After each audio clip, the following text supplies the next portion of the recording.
Going to be a cold night across Kiloland with low temperatures at and below zero, especially in central and eastern portions of the region, but milder, and I'm using that term very loosely, out in western portions of the region where we'll at least be above zero. And another cold day on the way, especially East River, more highs in the teens and single digits, but 30s popping up more and more to the west. Those 30s come East River, though, for the second half of the week. We'll talk about that coming up, but until then, First to 4 starts right now. Live from Kiloland Media Group. Kiloland News, first at 4. Coming up, we're going to tell you what we know about 2 separate DUI arrests in Rapid City. Plus, the high school program giving aspiring chefs hands-on experience. And we'll have the latest on the wildfires burning in the Los Angeles area. Good afternoon, and thanks for tuning in to First at 4. I'm Don Jorgensen. And I'm Kelly Volk.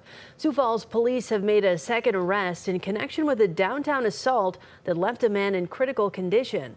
Authorities caught up with 37-year-old Jenny Hill on Friday afternoon. Police say she was part of a group of people who beat a man on Thursday near 8th Street and Indiana Avenue. Investigators say that the victim was unconscious and suffered a brain bleed. Authorities arrested 27-year-old Darren Sazu just hours after the assault. Police say Sazu and Hill are the main suspects in the case. Police in Madison are asking for your help investigating recent crimes. Authorities say they have video of 2 people trying to get into a garage this morning in the southeastern part of town. There have also been reports of vehicles being ransacked and a stolen car. If you have information, you should call the Madison police. 2 people are charged with DUI after crashing into inanimate objects over the weekend in Rapid City. The first crash was at Memorial Park just after 1 o'clock Saturday morning. Police shared this picture of the crash. You can see the car knocked over a small tree. Officers followed the footprints in the snow, which led them to 36-year-old Christopher Gentry. He was arrested for a long list of charges, including DUI and careless driving. On Sunday, a pickup crashed into a sign near 5th Street and East Stumer Road. As an officer approached the car, they allegedly saw the driver ingest a can of air duster and pass out. When the woman woke up, police say she tried to drive away, but the pickup couldn't move. An officer had to break the driver's side window to get her out. Authorities say that they found more than 40 cans of air duster in the pickup. 32-year-old Kiva Grass was arrested for a long list of charges, including DUI. Rapid City police are also investigating a report of a gunshot near North Middle School over the weekend. The call came in just before 1 o'clock Saturday morning in the area of Curtis Street and Wood Avenue. While officers were searching the area, a witness told them that several people were in an apartment when a fight broke out. A man then fired a gun through a window and took off in a black car. All right, let's get a look at our weather forecast. Sounds like it's going to get pretty cold tonight. Oh, it's already cold out there, Adam. Yeah, it's only going to get colder before it gets warmer, and that's exactly what we're going to have on our hands as we go through the short term into the midterm outlook. But then we have to watch what comes around after that. But one step at a time. And right now it has just been a chilly, if not outright cold afternoon. We got to 20. In Sioux Falls, there are the frozen over falls at the Falls Park. 20 with a west wind at 7 miles per hour.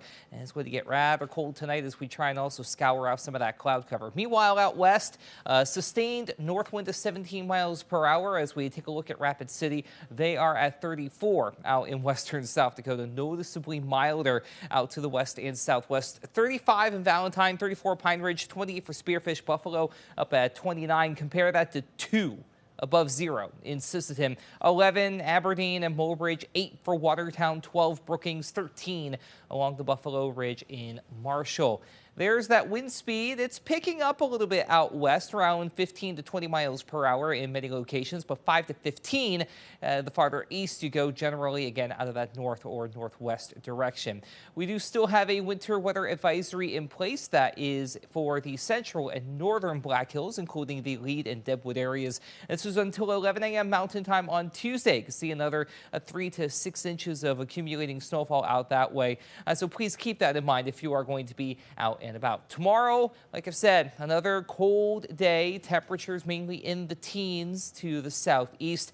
Even a couple of single-digit highs up to the northeast. Out west, it's going to be a similar story. Whereas it's cold East River, we get 20s and 30s out of the deal for the day tomorrow, but those milder temperatures spread eastward for the second half of the week. We'll talk about that and what comes around afterward as we head through the hour. All right, thanks a lot, Adam. Another South Dakota politician is coming forward in support of displaying the 10 Commandments in classrooms.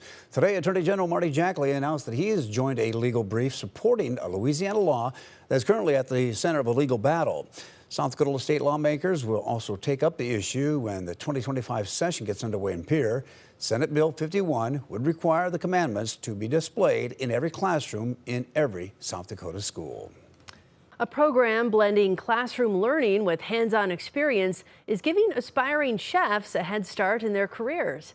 Derek James with our CBS affiliate in Minneapolis explores how it's equipping students with lifelong skills in and out of the kitchen. In this busy professional kitchen where pots clang and stovetops sizzle, Elk River High School students are preparing restaurant-quality food. I like to think of it as home ec on steroids. ProStart is a 2-year nationwide technical education program supported by the Hospitality Minnesota Education Foundation. About 100 schools across the state offer culinary classes that use its curriculum. It teaches technical cooking and restaurant management with the assistance of mentors like Chef Seth Bixby Doherty. They're gaining the knowledge that they would if they went to college for free, and then they're able to get an opportunity to be placed into one of these top restaurants in the city. Senior Cole Lupian says he's discovered a passion he hopes leads to a long culinary career. Join a little bit of a higher class culinary school, and then even possibly going to Europe and studying culinary under some chefs over there. This culinary crew operates a restaurant at school and caters community events. They are among more than a dozen area schools cooking for a Stars of the Future event at the Four Seasons Hotel in Minneapolis later this month, which will raise money for the program. The students in the Minnesota ProStart program also take part in cooking competitions, very similar to what you'd see on Food Network. I'm going to do 2 of them before I move. Senior Jalen Mogren leads the team. Where does your passion for food and cooking come from? I would probably say ever since I was young, I always loved cooking. I thought I'd go to pastry school. I wanted to be like just this top-notch chef. While she plans to pursue radiology for her profession and cooking as her passion, Mogren says she has gained important qualities from her ProStart experiences. It teaches so many life skills that you can take outside of high school. And I think that's really important because of the managing time and communicating with others and taking that feedback that you will get regardless of if you want it or not. Skills that lead to success in a restaurant and in life. I know a lot of our resort people, like, do you have some kids? I need someone. So they know they can take a ProStart student from Elk River and they're going to be successful in any restaurant out there. Organization, being kind to people, just simple things that will help these kids be more successful as they move forward in their life. In Elk River, Derek James, WCCO News. Coming